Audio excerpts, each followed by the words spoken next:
चलिए तो शुरुआत करते हैं आज की वीडियो को। आज हम इस वीडियो में देखेंगे कि मुगल बादशाहों का क्रम कैसे याद रखा जाए। अक्सर क्या होता है कि हम यह भूल जाते हैं कि अकबर के पिता का नाम क्या था या अकबर के बेटे का नाम क्या था। तो इसी कंफ्यूजन को दूर करने के लिए आज एक बहुत ही आसान तरीका है, तो इसे देखते हैं। चलिए, तो इसके लिए सबसे पहले हमें एक बात याद रखनी है कि हमें एक बहुत छोटी लाइन याद रखनी है।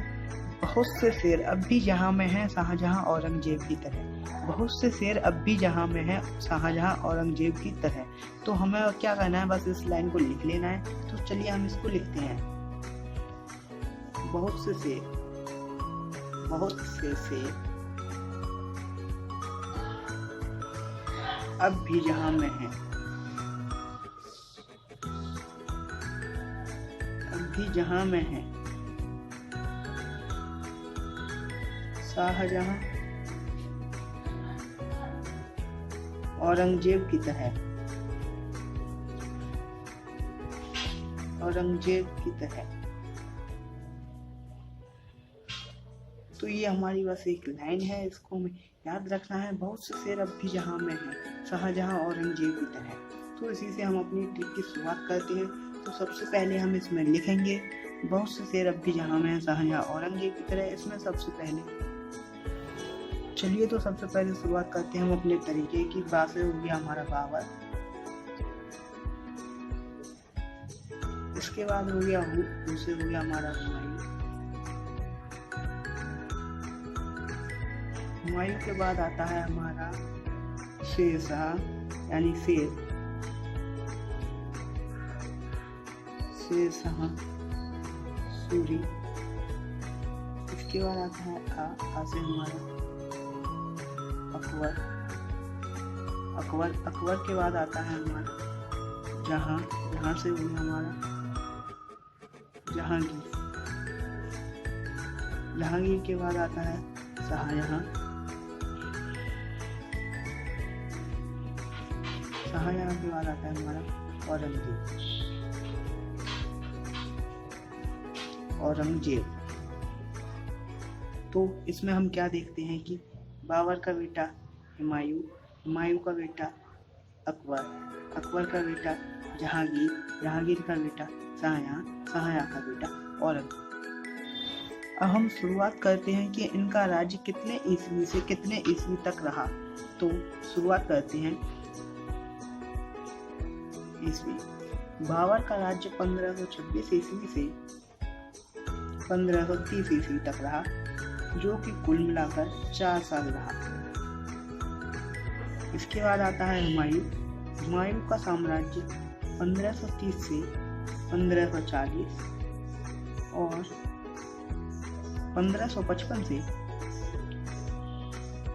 1556 तक,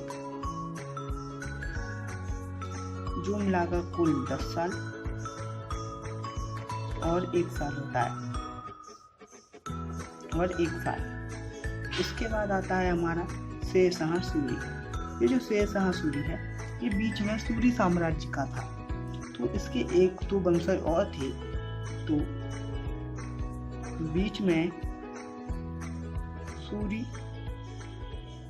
साम्राज्य का शासक था, का शासक। इसने 1540 से 1555 तक ईस्वी तक राज्य किया। इसके उपरांत आता है अकबर। अकबर ने 1556 से 1605 ईस्वी यानी कुल मिलाकर 49 साल अपना साम्राज्य संभाला। इसके बाद आता है जहांगीर। इसने 1605 से 1627 ईस्वी तक यानी कुल मिलाकर 22 साल अपना साम्राज्य संभाला। इसके बाद आता है हमारा शाहजहां। शाहजहां ने 1627 से 1658 ईस्वी तक यानी कि कुल मिलाकर 31 साल इन्होंने अपना शासन चलाया। इसके बाद आता है औरंगजेब। औरंगजेब ने 1658 से 1707 तक, जो कुल मिलाकर होता है 49 साल शासन किया इन्होंने। तो इसमें एक यानी इम्पोर्टेंट बात है कि बाबर का जो शासन था वह सबसे कम यानी 4 साल तक चला। और इसमें हम आगे देखते हैं। चलिए तो एक बार और समझते हैं मुगल बादशाहों का क्रम कैसे आता है। बहुत से शेर अब भी जहाँ में है शाहजहाँ औरंगजेब की तरह। बा से हो गया बाबर, सु से हो गया हुमायूं, से हो गया शेरशाह सूरी, आ से हो गया अकबर, जहाँ से हो गया जहांगीर, शाहजहाँ से शाहजहाँ, औरंगजेब से औरंगजेब। बाबर का बेटा हुमायूं, हुमायूं का बेटा अकबर, अकबर का बेटा जहांगीर, जहांगीर का बेटा शाहजहाँ, शाहजहाँ का बेटा औरंगजेब। फिर बीच में शेरशाह सूरी है, बीच में सूरी साम्राज्य का शासक था जो 1540 से 1555 ईस्वी तक रहा। इसके बाद हम इनके शासन की बात करते हैं। तो बाबर ने 1526 से 1530 तक 4 साल शासन किया। इसके बाद हुमायूं 1530 से 1540 और 1555 से 1556 तक 10 साल और 1 यानी कुल मिलाकर 11 साल शासन किया।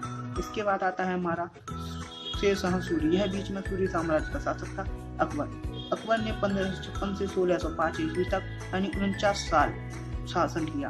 इसके बाद आता है जहांगीर ने 1605 से 1627 तक 22 साल यानी कुल मिलाकर 22 साल शासन किया। इसके बाद आता है शाहजहाँ ने 1627 से 1658 ईस्वी तक यानी 31 साल कुल मिलाकर 31 साल शासन किया। इसके बाद आता है औरंगजेब 1658 से 1707 ईस्वी यानी 49 साल इसने कुल मिलाकर शासन किया।